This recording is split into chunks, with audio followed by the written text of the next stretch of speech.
Bonjour à tous les internautes, ici Keiko Magazine, le magazine qui vous propose des critiques ciné et télé.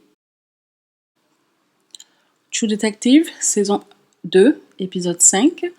Alors la semaine dernière, je vous avais dit que j'avais pas du tout aimé, que j'aimais pas du tout cette deuxième saison et que j'avais bien aimé la saison 1 qui s'était bien passée jusqu'au dernier épisode où là ça a été vraiment trop rapide. Je pense qu'il aurait dû avoir 10 épisodes au lieu de 8. Mais là, cette saison, depuis le premier épisode que j'ai trouvé pas mal, intéressant, on rentre dans le monde des personnages, etc. Ok.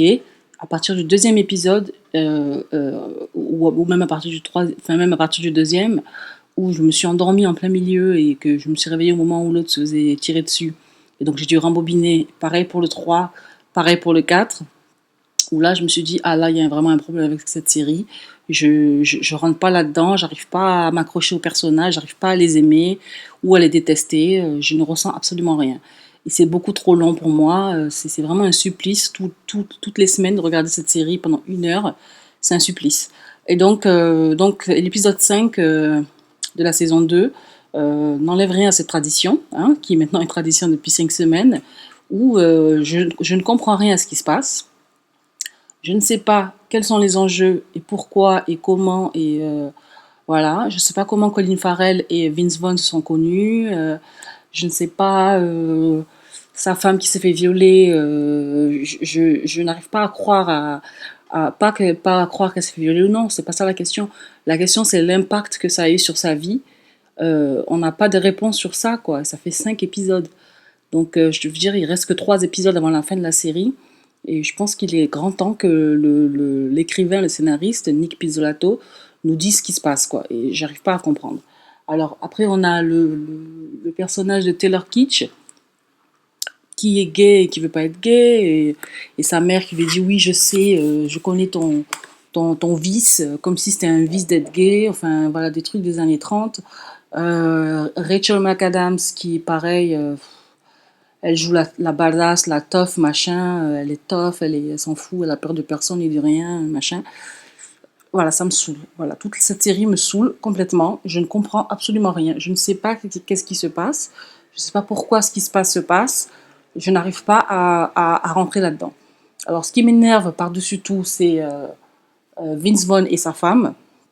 Chaque semaine, on a droit à une scène des deux dans un lit où il parle de tout et de rien, et sa femme qui passe son temps à parler d'avoir un enfant et qui a eu 3 avortements, d'après ce que j'ai compris, ou 3 opérations de je sais pas quoi.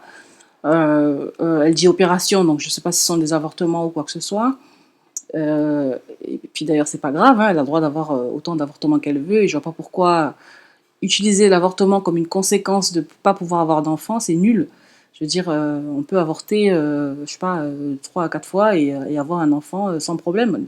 Donc je comprends pas, voilà, je ne comprends pas. La femme, elle fait des regards pourris, genre je suis sexy, mais je fais pas exprès. Je me suis habillée trop belle juste pour venir te dire que je suis pas contente de ton comportement.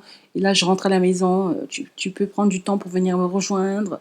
Alors que toutes les semaines, ils sont au lit, quoi. Je veux dire, je vois pas pourquoi tout à coup elle se sent délaissée, alors que toutes les semaines, ils nous montrent que tout va bien, qu'ils sont au lit, qu'ils font l'amour tout le temps, qu'il n'y a pas de problème.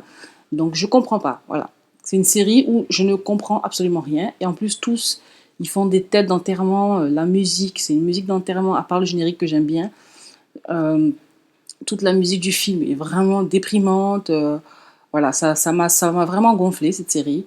Et j'ai vraiment hâte d'être dans 3 semaines pour que ça s'arrête, quoi. Parce que c'est vraiment un supplice. Donc voilà. Donc cet épisode, je mets un 2 sur 10 parce que je n'ai absolument rien compris. Et vraiment, je regarde dans le silence, dans le noir et tout, machin, je regarde. Hein, et j'ai absolument rien compris. Je vois pas où est l'enjeu, je comprends pas où est le. Voilà, tout à coup, ils sont engagés par la femme du FBI ou je sais pas quoi, là, qui les engage. Qui passe 3 heures à nous expliquer comment elle va les engager sans vraiment les engager officiellement, off the books, n'importe quoi, quoi. Voilà, ils m'ont gonflé. Donc 2 sur 10, et puis on se retrouve la semaine prochaine. Merci bien, au revoir.